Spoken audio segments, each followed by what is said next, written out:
யாடியா T5L மகிழ்ச்சி நிறைந்த நீண்ட பயணத்திற்கு.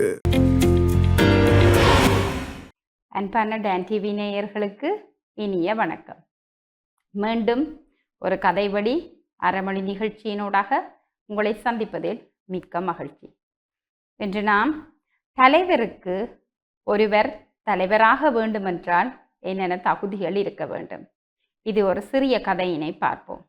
ஒரு காட்டில் உள்ள பழைய குடிமகன், அவரை ஒரு ஆதிவாசி என்றே சொல்லலாம். அவர் காட்டில் உள்ள மக்களை மிகவும் நேசித்து அந்த மக்களை நன்றாக வழிநடத்தினார். ஆனால் அவருக்கு வயது வந்துவிட்டது. தனது பணியிலிருந்து ஓய்வு பெற வேண்டும். யாரை தெரிவு செய்யலாம் என்ற யோசனையின் பின் நிறைய போட்டிகளை வைத்து இருவரை தெரிவு செய்தார். ஆனால் அந்த இருவரில் ஒருவரை கட்டாயம் தெரிந்தே ஆக வேண்டும். ஆனால் அவ்வாறு தெரிவு செய்யும் போது ஒருவர் கொல்லக்கூடிய சந்தர்ப்பம் இருக்கும். மோதல்களை ஏற்படுத்தினால் கொன்றுதான் ஒருவர் தலைவராக முடியும். அது வீணான காரியம். ஆகவே அவர் அந்த இருவரையும் அழைத்து விசித்திரமான ஒரு போட்டியை வைத்தார். அந்த இருவரையும் அழைத்து சொன்னார், நீங்கள் அருகில் உள்ள தீவிற்கு 2 பேரும் சென்று தனித்தனியாக வாழத் தொடங்க வேண்டும். 3 மாத காலம் உங்களுக்கு தேவையான பொருட்கள் எல்லாம் தரப்படும். இந்த 3 மாத காலத்தையும் தாண்டி அதிக நாட்கள் அந்த தீவில் நான் தந்த பொருட்களுடன் யார் தாக்கு பிடிக்கிறார்களோ அவர்தான் தலைவர். போட்டி ஆரம்பமாகியது. காட்டிலிருந்து கடலினூடாக அத்தீவினை அந்த இருவரும் அடைந்தனர். அந்த இருவருக்கு தேவையான சோள மூட்டைகளும் சில பொருட்களும் கொடுக்கப்பட்டது. ஆனால் தலைவர் சொன்ன விடயம், அங்கு நீங்கள் சென்று வாழத் தொடங்கிய பின், இந்த உணவுகள் தீர்ந்த பின் அதிக நாள் தாக்குப்பிடிக்க முடியாதெனின் இருவரும் அங்கிருக்கும் மஞ்சள் கொடிகளை, மஞ்சள் மரக்கட்டைகளை எரித்து புகையினை தெரிவியுங்கள். புகைதான் அடையாளம். அந்த தீவிலிருந்து புகை வந்தால் என்னுடைய வேலையாட்கள் வந்து உங்களை இங்கு மீட்டு செல்வார்கள். இவ்வாறு 3 மாதங்கள் கழிந்தது.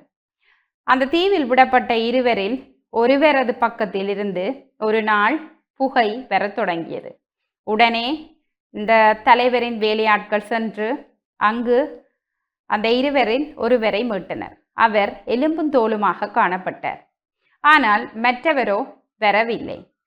தலைவர் நிறைய நாட்கள் தாக்குப்பிடிக்க முடியும் என்று யோசித்தார் அவரால். அதற்காக அவர் காத்திருந்தார். ஆனால் 4 மாதங்கள் ஆகிவிட்டது, இன்னும் வரவில்லை. தலைவருக்கு பயம் வந்துவிட்டது. சில நேரம் அந்த தீவில் கொடிய மிருகங்களால் இறந்திருக்கலாம், கொடிய மிருகங்கள் தாக்கி இறந்திருக்கலாம். என்னவென்று அறிவதற்காக அவர் நேரே புறப்பட்டு சென்றார். அவ்வாறு தன்னுடைய வேலையாட்களை கூட்டிக் கொண்டு போகும்போது அந்த தீவிற்குள் நுழைந்ததும் அவருக்கு சரியான ஆச்சரியம் காத்திருந்தது. அந்த தீவில் ஓலைகளும் சில புட்களாலும் வேயப்பட்ட ஒரு வீட்டினை கண்டார். அங்கு செல்லும் போது தன்னால் அனுப்பப்பட்ட இளைஞன் நல்ல புஷ்டியாக ஒரு குடிசைக்குள் இருந்து இவர்களை வரவேற்றார். தலைவருக்கு மிகவும் ஆச்சரியம். எவ்வாறு உன்னால் முடிந்தது? உடனே அதற்கு பதிலளித்தார், நீங்கள் எனக்கு தந்த சோளம் மூட்டைகளில் இருந்து கொஞ்சம் சோளங்களை நான் இந்த தீவில் வரும்போதே கொல்லைப்புறத்தில் விதைத்து விட்டேன். அதை விதைத்து இப்போது அறுவடையும் செய்யலாயிற்று. இந்த தீவில் என்னால் நிறைய நாட்கள் இங்கேயே வாழ முடியும். இயற்கையாக கிடைத்த உணவுகளையும் நான் விதைத்த சோளங்களையும் கொண்டு இங்கு வாழ்கின்றேன். ஒரு தலைவர் எந்த சூழ்நிலையிலும் எந்த சந்தர்ப்பத்திலும் தன்னால் முடிந்தவரையும் வாழ தெரிந்திருக்க வேண்டும். இந்த இளைஞன் அதைத்தான் செய்தான். ஆனால் மற்ற இளைஞனோ கொடுத்த சோளத்தை சாப்பிட்டு முடித்து உணவில்லாமல் பட்டினியாக கிடந்து வந்து சேர்ந்தார். ஆனால் இந்த இளைஞனோ புத்திசாலித்தனமான முடிவினை எடுத்து அங்கு சென்றவுடன் அந்த சோளத்தை விதைத்து விட்டு அதனூடாக அறுவடை செய்யப்பட்டதை வைத்து சாப்பிட்டு சந்தோஷமாக வாழ்ந்த நிகழ்ச்சியையே நாங்கள் பார்க்கின்றோம்.